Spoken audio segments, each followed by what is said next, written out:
there's this really fascinating conspiracy theory out there that Mark Levin was talking about on his radio show. I guess this was last week. Um, Here he is. Well, this from the Tennessean. School bake sales limited by new federal health rules. I said, what?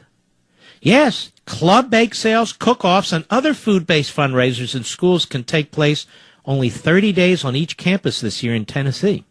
The Tennessee State Board of Education settled on that figure Monday after education officials bemoaned potential administrative headaches that will result from one of the many guidelines. Enough of that clip. It's Mark is reading, but Mark Levin's a good guy, and although he's kind of opposite me politically. But basically what they're hysterical about is Michelle Obama.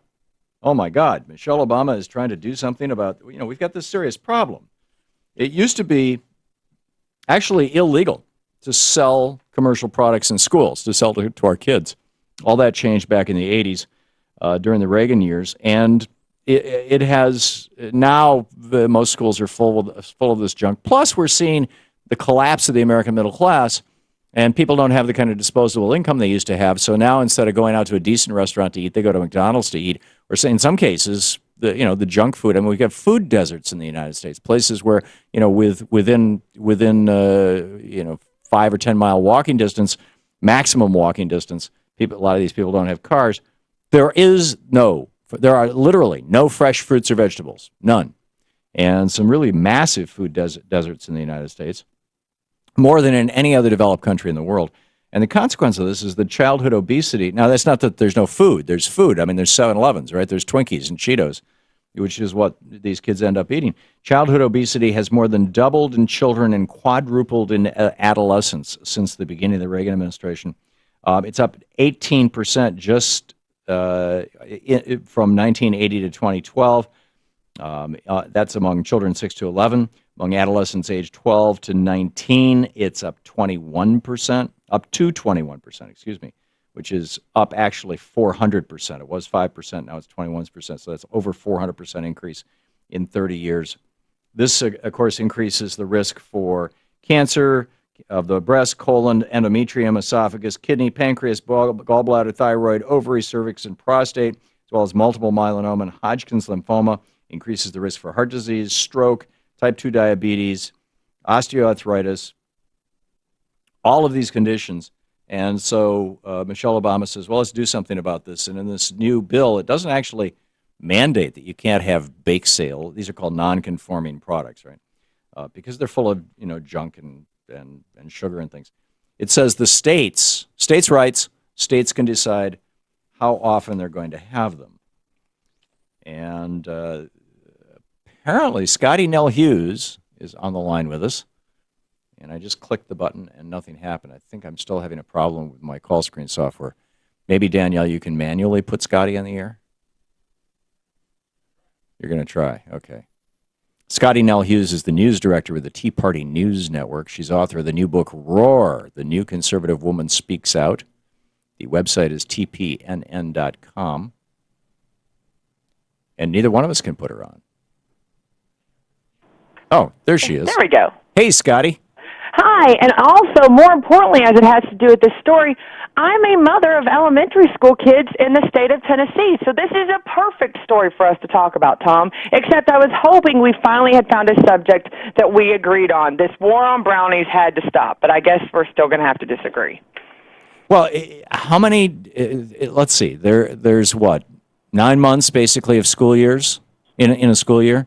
180 days. Okay, so you got 9 months, and if you're doing 30 bake sales during those 9 months, if my math is right, that's roughly one a week. How is that a war on bake sales? Well, here's the thing. It's not just 30 bake sales. The plan allows 30 food fundraising days that don't comply with the federal standards per school year. It's days that are pre-designated.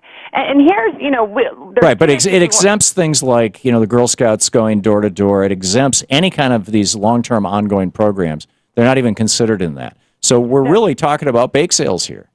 that we're talking about bake sales. And here's what gets me about this. Yes, we can talk about the obesity issue, and we do have a problem as a country with obesity.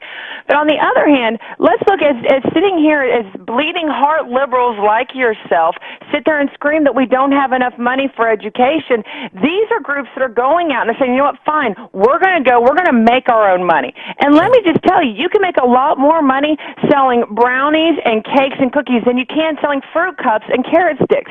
That's just human nature. Sure. And so do we want to sit here and raise our taxes, on one hand, far through the roof to actually pay for our education system, more than we can have in our bank account?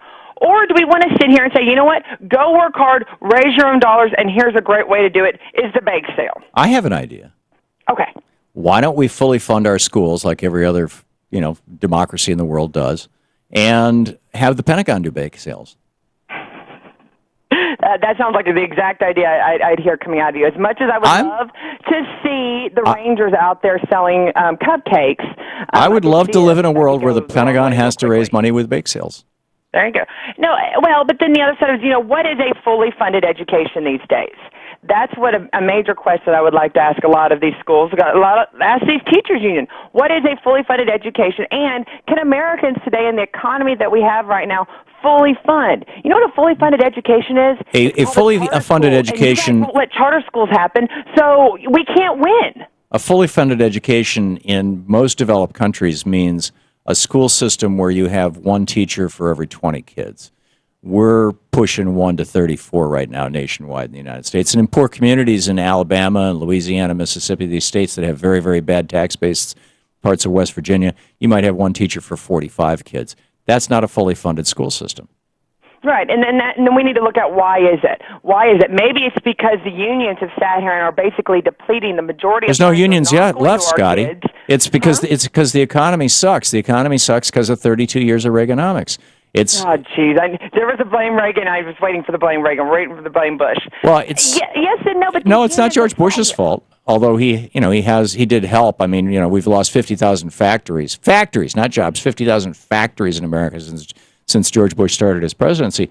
I mean, he kind of put it on steroids, but the problem of funding our schools is because they're funded by property taxes, and our economy sucks, and we've seen the banks just crash the value of our houses. That produced a big crash for property taxes.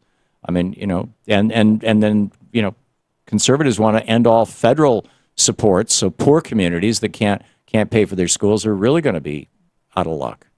Well, let's talk about how majority of the school systems in today's communities are top-heavy because they're having to put more of their money into administration, more of their money into health care, more of this money into the retirement benefits, and all these things that these unions are having that are basically bankrupting local municipalities. So teachers shouldn't have the right to retire. Taxes are raised in these local communities. They're not going to the students. They're not going into the classroom. They're going to these basically padded, funded trust funds. So teachers shouldn't have the right to retire. That's what they're going for. More money now is going to pay these retired teachers or to encourage early retirement for them. Right. That's right there how the unions have truly... How dare those teachers want to have a retirement? System.